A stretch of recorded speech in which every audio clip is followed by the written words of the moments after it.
We are two ESCP students and we decided to travel around the world to meet and interview graduates from the school.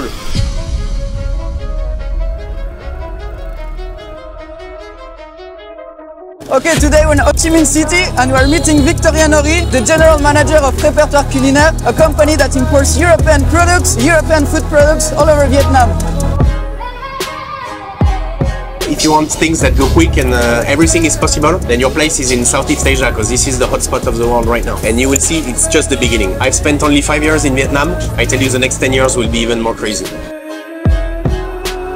Hello guys, my name is Victorien Nory. I'm the General Manager of Répertoire Culinaire Vietnam. ESCP Promo 2014. We serve all the 5-star hotels. We have hundreds of customers around Vietnam. Logistics is absolutely critical in our business. That makes us one of the largest, if not the largest, network of fine food producers and distributors around the world today. As I moved to Vietnam and as I moved in this line of work, I traded comfort for an adventure. Every day is an adventure. There's not one boring day in this company. Maximilien, what is the difference between these two products? I wanted to be in the driver's seat, and we decided with my wife to quit our jobs and to try our luck in Vietnam. In France, what we export the most is the fashion and the food. Ça va être dans le teaser. Vous filmez en fait depuis tout à l'heure? Non, en fait. Putain, le salaud. Il fait pas de coup fourré, hein.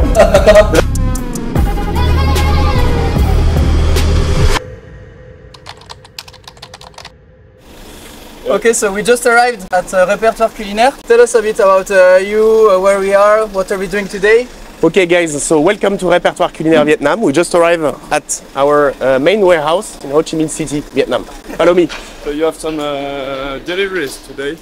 Yes, so you just you arrive a bit late, but our deliveries have already started to leave. So in here is mostly chilled trucks, so it will be chilled products like cold cuts, charcuterie, cheeses. So in here, this is our office for Ho Chi Minh City. Then we have other offices around Vietnam where we deliver our customers in Hanoi, in Da Nang, Nha Trang and Phu Quoc. This is where we get all our imports from Europe. We receive weekly air shipments and we receive also every week containers, products coming by sea freight. You want to take a look inside? Yeah. Welcome. So in here, as mentioned, we store most of our dry products. You see pasta, you see tomato products, you see olive oil, you see technical products for pastry. Generally speaking, from a product coming from Europe to Vietnam, it takes from door to door, takes around 50 days. So for this reason, we have many products that arrive every week by air shipment. Cheeses, oysters, fresh products from Rungis Market in France, products that have a short shelf life. So next we're going to visit the rest of the warehouse. We've seen so far the ambient warehouse. Now we're going to visit the warehouse where the temperature is controlled. So it will get cold, huh? Yeah, we're ready. So this room is at minus 16 degrees. So this is the room where we store all our frozen products like Iberico meats, all type of premium seafood, foie gras, which is a big product that we import from France, only frozen in here. Only frozen. I'm freezing. Ah bah, bon, on va l'enfermer, tiens, ça lui fera du bien. Reste pas coincé, hein. Quand t'as un petit coup de chaud, tu te mets là-bas et ça refroidit tout de suite. What's your favorite cheese? Good question. I'm a big fan myself of Époisse, a very strong and very specific cheese from Burgundy in France. Follow me.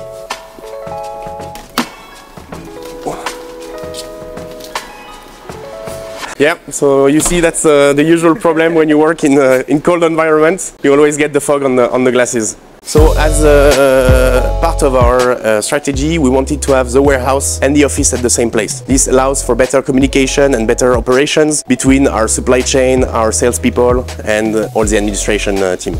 In here you have our retail sales office. An important part of our business is to serve retail customers. This is a growing business in Vietnam as the country is transitioning from mom and pop shops, wet market, to a more organized retail model, actual supermarkets. There are big differences in working in Asia or in Vietnam versus working in France. In one way, you could say that Vietnam is quite complicated when it comes to paperwork and authorities and legal papers and so on. But at the same time, it's so much more dynamic and more fast-paced than what you can find when you work in France. And that's why we have a large accounting team. Do you spend a lot of time in office or?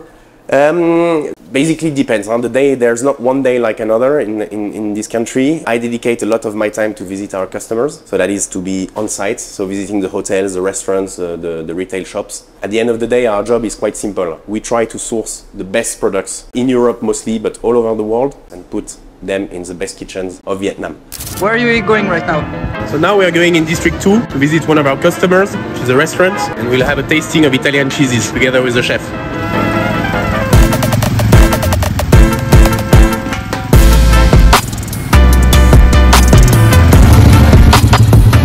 So guys, we go to the first client meeting of the day. We'll visit Chef Benoit, a French chef that is managing 3 restaurants, and we'll be discussing, among other products, we'll be tasting matured cheeses from Italy, made by a small family company called Moro Formaggi.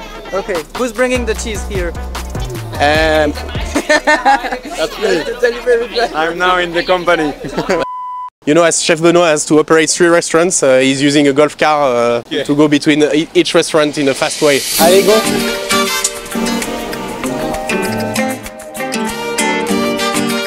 Yes, of course, as you see, we drive all day long in golf cars.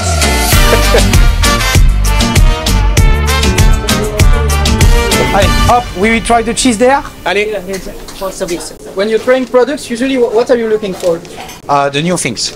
What my competitors, they don't have. This is the most important for me. So we have chocolate blue cheese, and this one is a drunken cheese, the Uriaco, with candied orange. So it's a mix of sweet and savory at the same time, which is very suitable for the Vietnamese taste because they like sweet and sour taste. So is there a specific way to cut cheese? Yes, some cheese have a different way to cut. So typically here you would not start by cutting here. You should slice it in a way that you can get equal portion and the same type of portion with crusts and with the inside and the outside of the cheese for everyone. Who like the cheese, tiens? Come to try the cheese, if you like or not. The most important, I'm making to my team to try too, because we have almost 90% of the customer is Vietnamese, 10 to 20% is foreigner. And chef, blue cheese with chocolate, how do you see this translating into a recipe? Dessert? Dessert is nice. For dessert? Yeah. Very surprised. I'm an Epicurean, meaning I enjoy good food, and especially cheeses, to be honest with you. But there's much more that I keep on learning day after day, and this is probably what I enjoy the most about the job. You know, there's this range of cheeses, very unique niche Italian cheeses, but that's what makes our job interesting. And then we learn about new family stories, unique know-how every day. What's your favorite cheese? Can I have my good cheese, please? This, look, this is amazing. That I say to you, we have the knowledge in France. In France, what we export the most is the fashion and the food. Tiens, regarde. This is Sainte-Maure de Touraine. Sainte-Maure de Touraine is a French PDO cheese. As you can see, there's a wooden straw inside the cheese, and that's the sign that is the true PDO cheese. This is my favorite. I can eat all day. While I was a student, I had the chance to do an exchange program in Hong Kong, which was a revelation for me because I discovered Asia. Southeast Asia is, in my opinion, the hottest spot that you have in the world right now. Things are moving at a very, very fast pace. It's super dynamic. Honestly, it's an incredible country. You have 100 million inhabitants. The average age is around 30 years old, so it's super young. And what I find fantastic about Vietnamese people is that they don't really look in the past. They only care about the future. They want to grow and to move forward. Okay, so the idea is to do a little training on the cold cuts today. My idea for you out of this training is that you get a better understanding of the different families of cold cuts. Mostly what we have today for tasting is French, Italian and Spanish. Guys, I test you at the end, so I hope you listen. Maximilien, what is the difference between these two products? Chorizo Iberico Bellota and Chorizo Iberico Cebo. The oak trees. Yes, the acorn.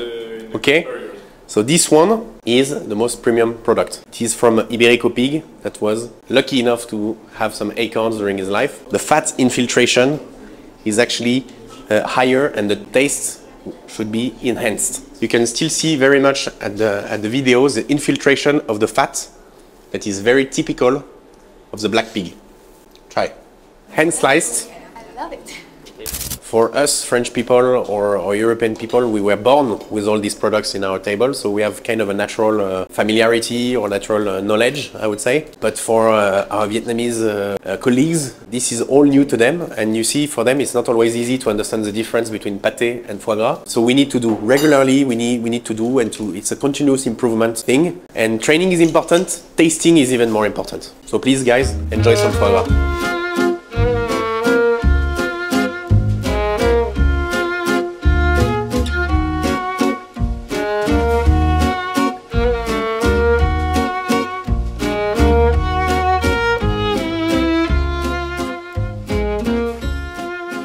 So I started my career in London. I joined a German investment bank, and after 2 years or a year and a half, I went back to Paris to join an investment fund. And my job as analyst slash fund manager was to meet with CEOs and CFOs of listed companies with the idea to value the company, to see whether the companies was undervalued or overvalued at the current share price. It was fascinating, I should say, to get one-to-one meetings with CFOs and CEOs that were sharing incredible stories. But there was a time that time arrived that I wanted to be rather than in the listening seat, I wanted to be in the driver's seat. So around a bit more than 5 years ago, I got married, and we decided with my wife to quit our jobs and to try our luck in Vietnam. I moved from working in investment model to selling cold cuts and foie gras on a day-to-day basis.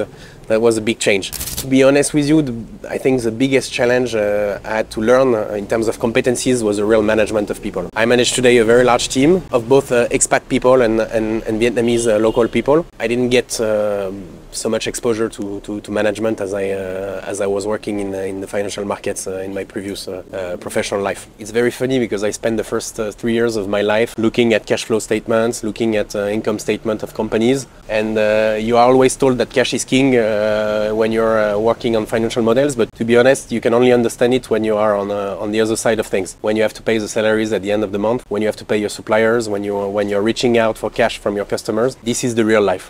So you know, myself, I always felt that I had a strong entrepreneurial spirit. The best way to learn how to become an entrepreneur is by doing an operational job. You don't get this while working in Paris, in a consulting firm or in investment banking. It doesn't get as much real as when you are on the ground and when you're trying to sell products, you're trying to get the cash from customers. This is the real business. I feel very lucky because the company I work for gave me the chance to manage a company with 5 offices as I was 27 years old. In the past 5 years of my job, I've learned so much. Well, I feel so much more experienced today than I was 5 years ago. What did your studies at ESCP bring you to your professional career? Well, I think the first thing that was very useful for me at ESCP is the kind of intercultural exposure that you get. With the 5 campuses, I got to study with German students, with Italian students, with British students and so on. It's a useful tool because I believe the managers of today, they need to be quick to adapt.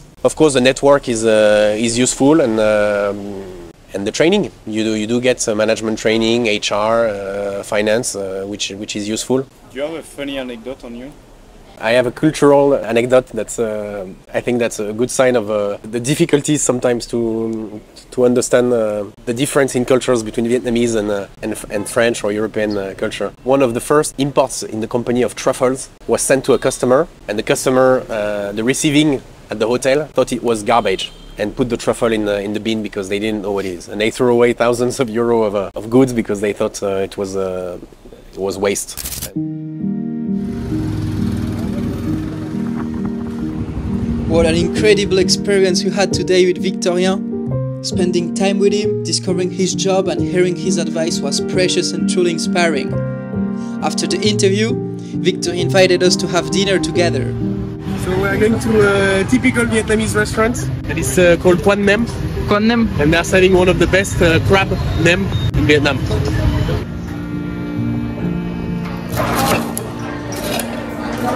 We are having tonight 2 typical dishes from Vietnam. First one is bún chả, and then we have nem qua. And this restaurant only does these 2 recipes every day, fresh.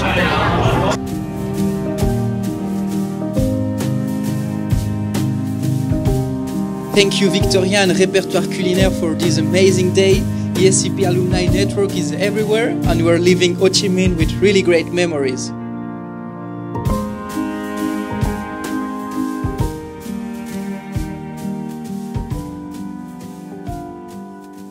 Moi j'aime pas le bleu, alors il m'a emmené qu'une dégustation de bleu, alors... Je savais pas qu'il n'avait pas le bleu. Mais en tout cas, la Canara, il a dit qu'ils étaient délicieux. Je pourrais rentrer à l'école de commerce. Ah bah, t'es bon, hein, je pense. Je suis bon, moi. Hein.